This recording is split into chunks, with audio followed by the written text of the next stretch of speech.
This Torah class is brought to you by TorahAnytime.com. Okay, welcome everyone. Special good afternoon to my shir in Staten Island between Mincha and Maariv.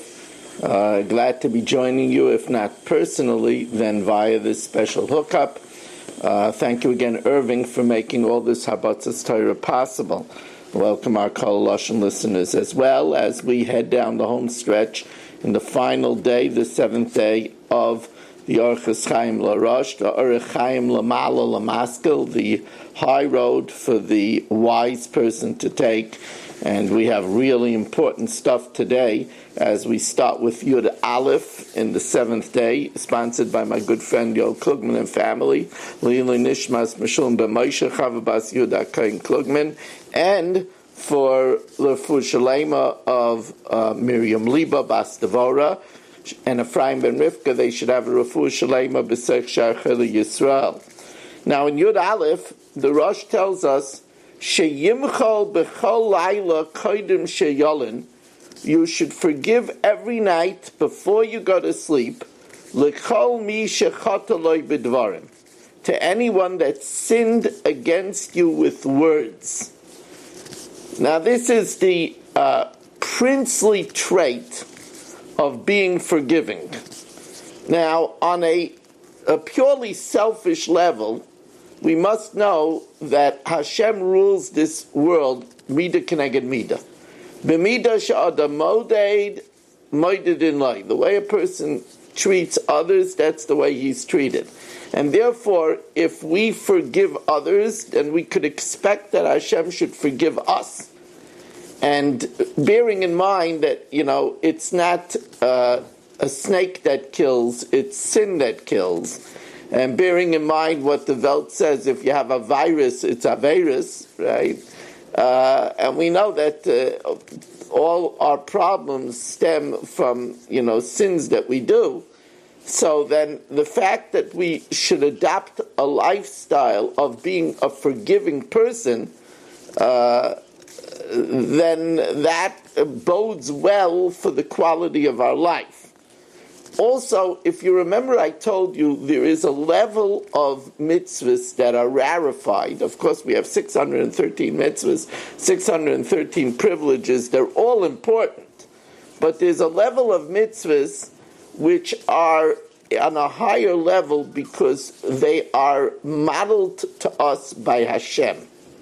And thus, when Hashem tells Moshe Rabbeinu, the Yid Gimel Midas, that he's nosei avon v'over al pesha, that he's forgiving of iniquity and looks away from trespass and rebellion, it teaches us that we who want to fulfill v'alachta b'drachav, if we model Hashem's way and we're forgiving on a daily basis, then we are emulating Hashem, fulfilling Zekeli Vanveyu. This is my God, Ani v'hu, I and He. It's interesting that Rav Chatzkel Sarna really goes to town on his praise of this midah, of this trait of on one's bed, not holding grudges and forgiving people. He calls it Vihimaila Elyoina Ma'oid.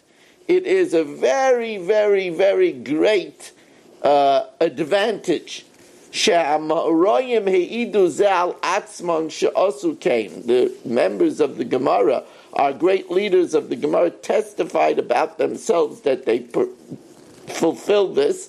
And it's a very, very elevated path to take.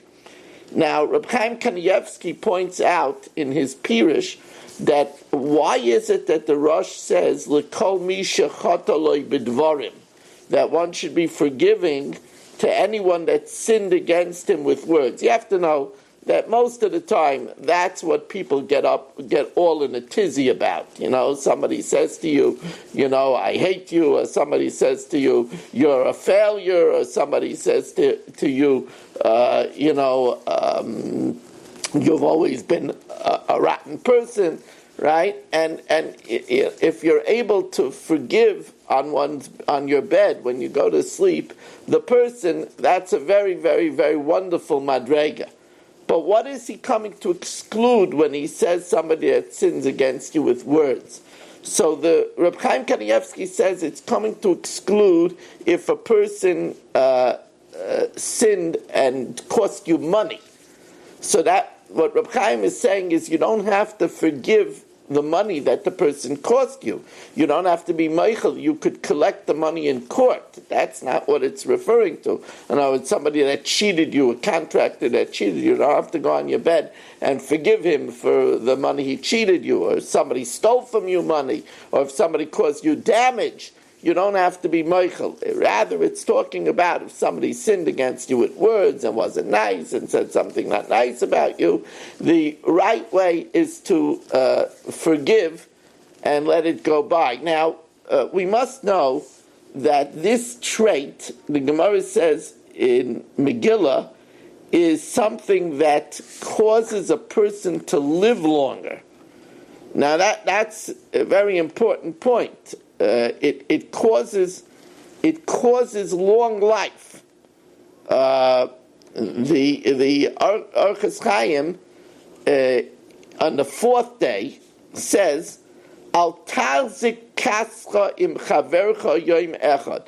Do not hold fast anger against someone even for one day. Don't keep it up. V'sikana lefonav, and humble yourself. Levakesh mimenu mechila kaidem. You should seek out forgiveness. Don't wait. He said, "Listen, he wronged me. If he wants to make peace, let him come to me." That's what people say. Yeah, listen, let him come to me. He started. Let him make the first step. Then I'll follow up. Unfortunately, sometimes in marriages, the husband and wife continue to have a cold war with one another because they're each waiting for the other to take the first step. Now, I want to tell you something. When it comes to peace, we are taught to be a rodev shalom. We are taught to pursue peace. We are taught not to wait. This is not something to wait for. Now, I said before that this is something that promises long life. It says in the Gemara Megillah Daf Chav Ches, V'loi olsa al mitasi, when that Gemara discusses things where they ask the sages, Bameh harachta yamin, in what merit did you live long? Always, throughout our history, we would approach our sages that enjoyed longevity and ask them what did they attribute their longevity to. Now this is in order to know what is our elixirs of life. Right? We know certain elixirs of life. For example, Kibbut Aveim. The Torah says, L'man yarichon yamecha. Shiluch HaKan, it says, L'man yarichon yamecha. Right? They asked Rav Moshe, Bameh harachta yomim. Moshe lived into his 90s. Now, of course, you'll say, what do you mean? Why did Rav Moshe live into his 90s? He learned all the time. And it says, but not everybody is able to learn every minute of the day like Rav Moshe. So Rav Moshe said, Man ganz Leben hab ich keinmal nit getan weit zu a Menschen. My whole life, I never caused pain to another person. And Rav Moshe felt that's something that we could emulate. Of course, we start first with our family members, and then we go on to the people that are neighbors, our acquaintances. But Rav Moshe made the statement, Man ganz Leben, my whole life, I never caused pain to another person. And living that way, at least trying to emulate it causes arichas yamin. They asked Rabbi Yaakov Kamenetsky, Bameh harachta yamin. Rabbi Yaakov said he never told a lie. Yaakov, like his namesake, Titein Emes Yaakov. Remember, Yaakov Avinu never died. Yaakov Avinu lo meis. So being truthful is a strong step in having a long, healthy life. He also said, and I never tried to hurt another person's feelings. He added that as well. But interestingly enough, they asked Rav Shach. Again, Rav Shach was a man Rav Shach was a man that when he made Borei Ma'orei Ha'esh on Motzei Shabbos, unlike other people who just, maybe you have a thought that fire was created on Motzei Shabbos when Adam was kicked out of Gan Eden. On Motzei Shabbos, it was the first time he experienced darkness. There was no darkness on Shabbos in Gan Eden. That's why it doesn't say Vayera Vayivoke Yom Hashvi, because there was no Erev on Shabbos in Gan Eden. So Adam HaRishon was created Friday, so he had 12 days of light Friday, 24 hours of light on Shabbos. He enjoyed 36 hours in paradise. That's, by the way, why there's 36 candles on Hanukkah, right? 8, 7, 6, 5, 4, 3, 2, 1 is 36. It's the 36 hours, the Rekech says, that Adam enjoyed light. And right after that, he was thrown out. He experienced darkness. He was very frightened. So Hashem showed him how to rub 2 sticks or 2 stones together, and he created fire. That was the first creation of mankind. Right? Hashem would tell man that I have given you this world for you to continue to create. That's what we say in Kiddush. Asher bara Elokim la'asais. Hashem created man to do. The first thing that man did is he made fire. And that's why he made fire. We make the bracha on the creation of fire, Borei Ma'orei Ha'esh. That's why we only do it on Motzei Shabbos, because that's when fire was created. The only time we make that bracha is on Motzei Shabbos or Motzei Yom Kippur for a different reason. But on Motzei Yom Tov we don't make Borei Ma'orei Ha'esh because it wasn't created. So we might have in mind when we look at the fire by Havdalah, we're celebrating the creation of fire. And of course, we celebrate the creation of fire. We make a bracha. Maybe we thank Hashem, or we have in mind. We use fire for cooking, and we have fire for warmth, and maybe for your barbecue. But the fact of the matter is that we're also thanking Hashem for light to be able to learn Torah by. So Rav Shach would say that when he was fleeing the enemy, the Nazis and the Russians, so he would be a poor boy, and he would come in the night and he wouldn't have candles to learn by.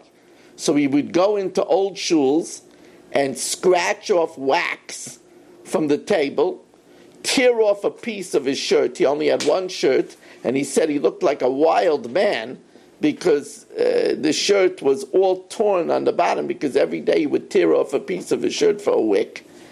And he would find a light, and he would learn by it. So he would make a bracha, Borei Ma'orei Ha'esh, that he would thank Hashem to have fire to learn in the night. Who has that in mind? And yet Rav Shach, who learned every second, would celebrate and would say that he enjoyed long life because he always benched from a bench. So the Gemara in Tanis likewise asked certain sages in what merit they lived long. And one of the answer was, V'loi olsa al mitosi kilalas chaveirai. I never brought on my bed a curse against my friend. Ki hoda Mar Zutra, the Gemara tells us, for example, Mar Zutra, ki avisolik lepuria, when he would get on his bed, in other words, he wouldn't wait that maybe he would fall asleep. Not when he put his head on the pillow, because he wouldn't want to fall asleep before it. Ki avisolik lepuria, when he went onto the bed, ave ame shari lekol man detzaron, I forgive all who pained me. As we said, this is a princely midah. Now we must know that the Torah says, Loi sitar. Loi sikaim v'loi sitar. So first of all, you cannot nurse the hope for vengeance. A Jew is not allowed that. It's vengeance, you should know, is very sweet. Rav David Feinstein said, sikaim is the same letters as mosak. It means sweet. Vengeance is the same letters as sweetness. It's so sweet. But a Jew is not allowed to harbor feelings of vengeance. We're talking about somebody that really wronged you. Somebody that really wronged you, it's not the Jewish way to say, I'll get back. To the contrary, it should be a kapara. We look away. If a person is a vatron, Rav Zilberstein speaks highly about the level of being a vatron, that if we look away and you forgive, then Hashem will also look away. It's a tremendous defense. They say that the Chavetz Chaim said he's sorry that he never had an opportunity to do that, because people don't do things that are not nice to him. So he doesn't have an opportunity to get the schus of being able to look away. Because a person that's able to look away, it's a tremendous, as we said, we say this, it's another way to prepare for the Yom Hadin. Kol ha'maver al midaisav, whoever looks away, mavirin mimenu al kol pshav, Hashem looks away from his or her sins. So therefore it gives long life. But I have to tell you something, that besides the school of giving long life, there are people that are bitter because they're weighed down by all of the grudges that they're holding about all of the things that people did for them. If a person looks away, then that person is not weighed down by all of these bitter, sour feelings. Also, a person that doesn't harbor grudges is a lot less likely to fall into the terrible sinkhole of Lashon Hara. Because if a person is harboring ill feelings against other people, then he needs to vent and he needs to speak about it to other people. But a person that doesn't harbor these feelings doesn't have the need to speak Lashon Hara. And remember, besides the lav of Leisikaim, there's also the lav of Leisitar. Leisitar is, remember, if you ask somebody to borrow his car and he said no, and then 2 weeks later he asks you if he could borrow your lawnmower, and you say, no, that's revenge. If you say, I'm not like you, here, take it, that's leisita, that's bearing a grudge. It means you remembered that what he didn't do for you. It's very hard not to bear a grudge. And yet the Torah says it's a lav, leisita. And then there's the lav of leisista esachicha bilvavecha, not to hate somebody. And therefore, all of these things are removed if a person puts it away, he puts it aside, he or she gets on their bed, and when they go to sleep, they forgive people, and there is such a nusach in the Kriya Shema Lamita, and as I said, it will be a tremendous protection for us, because if we forgive and we fulfill the halachta b'drachav, then Hashem will similarly do the same for us and forgive us. Now, the Reb Chaim brings down a Rabbeinu Yoina in Sefer Yira, where Reb Chaim tells us that Rabbeinu Yoina says, don't wait for the other person to come first. Listen to the language of Rabbeinu Yoina in Sefer Yira. Va'af im chotalach, if the person sinned against you, Lech bakesh mimenu pius. You take the initiative.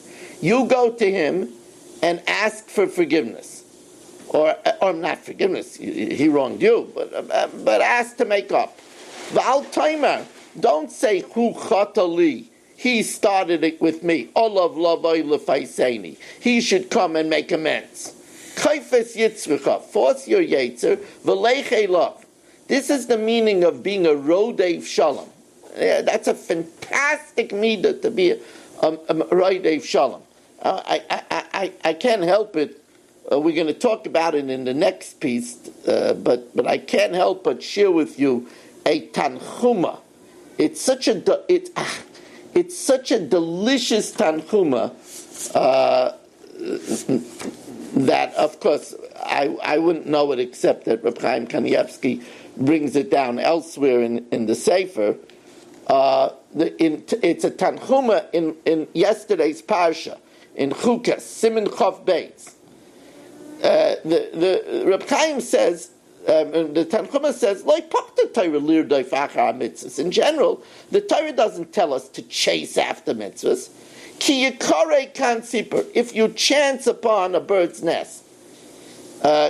Ki sivka, if you chance upon somebody who's having a problem with his animal.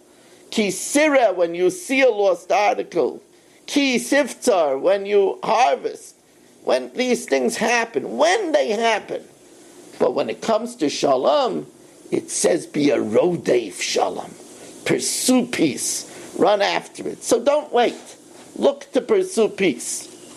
Again, I want to thank Irving for and all of you for sharing in this Torah with me from afar, and all my listeners on Kalaloshin and viewers on TorahAnytime.com. Remember, you could sponsor a share. A Chumash share is $300, $360 to be a postal sponsor.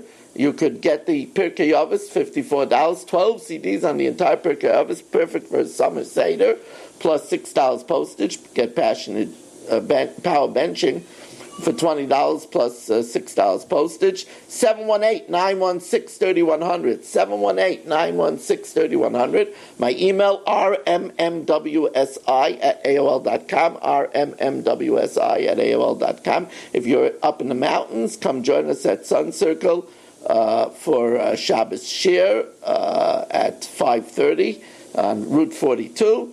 Come walk over. It's for men and women.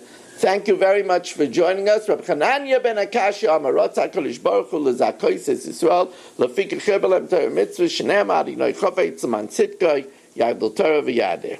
You've just experienced another Torah class brought to you by TorahAnytime.com.